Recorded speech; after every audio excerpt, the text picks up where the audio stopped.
Magandang umaga Pilipinas! Live pa rin tayo dito sa Pag-asa Weather and Flood Forecasting Center. At ngayon alamin natin ang latest sa lagay ng panahon. Dahil po bumilis ang kilos si Bagyong Nina kagabi sa bilis na 15 km per hour, ito ay namataan sa layong 800 km northeast ng Itbayat, Batanes. Ibig sabihin wala na po yan sa Philippine Area of Responsibility ngayon.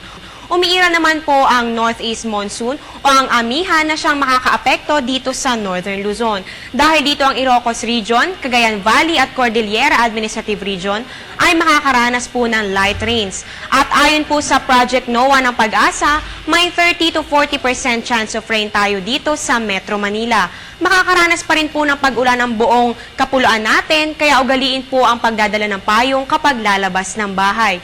Ibinaba na rin po ng Pag-asa ang gale warning sa bahagi ng Luzon, pero panatilihin po ang pag-iingat, lalo na sa mga maliliit na sakyang pandagat. At dahil wala na po si Bagyong Nina, kung sakali po na may pumasok na susunod na bagyo, ito po ay papangalanang Bagyong Ophel. Ngayon silipin naman natin ang magiging lagay ng panahon sa iba't ibang bahagi ng bansa. Sa Luzon, mataas ang temperatura dito sa Metro Manila. Yan ay aabot ng 23 to 33 degrees Celsius.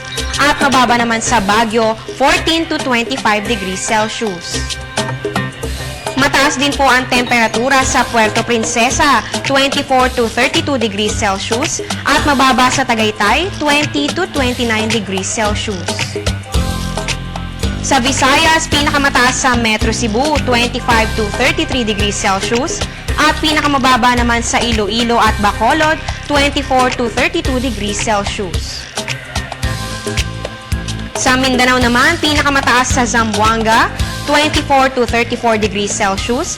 At pinakamababa sa Cagayan de Oro, 23 to 32 degrees Celsius.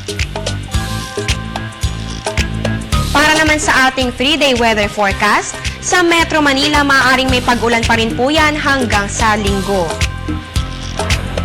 Sa Metro Cebu naman, magiging partly cloudy with brief rain showers or thunderstorms hanggang sa Linggo. At sa Metro Davao, may pag-ulan o pagkidlat pagkulog mula bukas hanggang Sunday.